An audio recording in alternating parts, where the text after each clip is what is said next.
We all know it's bad to have poop in our drinking water. Or gasoline, pesticides, copper, lead, arsenic, radioactive substances, even rocket fuel.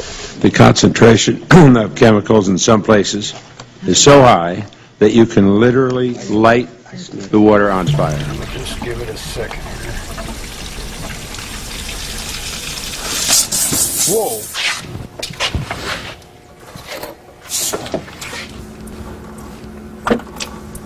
The Environmental Protection Agency tells Congress 96% of the problems are in small communities. Schools are a big concern. The Associated Press reports 1 in 5 with their own water supply have violated standards. Right now, we don't have any direct monitoring requirements at schools. Lawmakers say EPA's new plan must be more than just words on paper. The vast majority of this committee expects you to take action to protect our kids and our families, and anything less than that we'll consider a stall. A local woman in the national spotlight telling her story about the water quality in her community. Today, the woman who lives in Boone County appeared on the Dr. Oz show, and as News Channel 3's Will Jones reports, she says her family and neighbors have suffered a lot of heartache as a result of the drinking water in Printer. It's an hour, I think. Surrounded by her neighbors.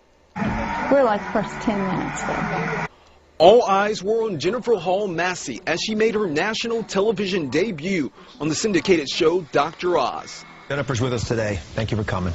You're welcome. Thank you for having us. The show focused on dirty drinking water in America.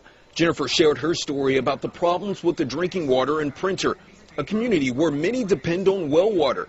Their drinking water looks like this, and she says it's making people sick, including her children. Ryan had reflux, an extreme case when he was an infant. Clay had eczema really bad all over his face, his legs, his arms. Worst of all, Jennifer blames her brother's death on the drinking water. She says he developed a brain tumor like several of her neighbors. And as she watched herself on television, tears flowed from her eyes. Hopefully it will save a life. Maybe someone can realize, before they lose their loved one, that they're, drinking toxic water. Me, as a parent, I feel more comfortable giving her bottled water. I drink Poland Spring, and that water is clean, it looks clean, it tastes clean, and it's like... It's clean. Yeah. It's clean. Bottled water, we were told, is cleaner, safer, healthier. Another of nature's gifts you can use to do something healthy.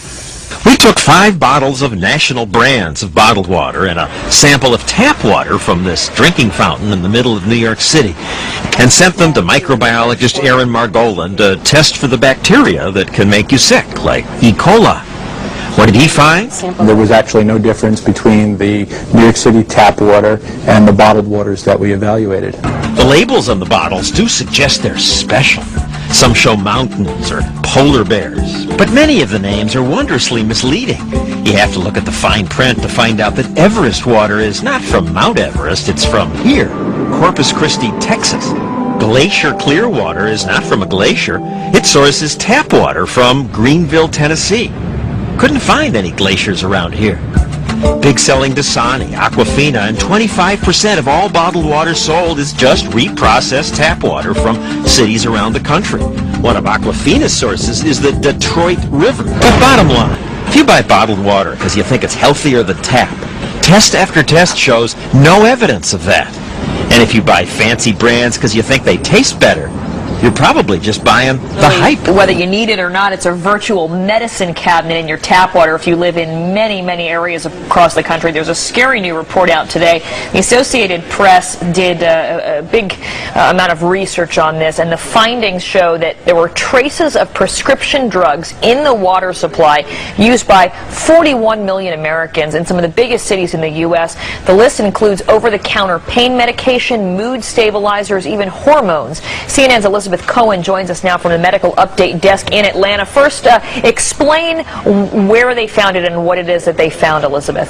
Well, the Associated Press, Karen, they spent 5 months investigating this, and they looked at various municipal water supplies. Not all of them keep track of whether or not there are pharmaceuticals, but the ones that do, they all had traces of various medicines. And I'm going to give you a list. This will give you some idea of the kinds of things that they found. For example, in Atlanta, where I am right now, they found that the water contained traces of antibiotics, blood pressure drugs. In Cincinnati, cholesterol drugs. They found a trace of one of those, and estrogen that women sometimes take for medicinal reasons. And in New York City, they found a trace of a seizure drug and an anti-anxiety drug. Now, to give you sort of the big picture, how many drugs did they find in the drinking water? In Philadelphia, they found trace amounts of 56 different drugs. In New York City, they found traces of 16 drugs, and in northern New Jersey, 13 drugs. Now, the question that right now is on everyone's mind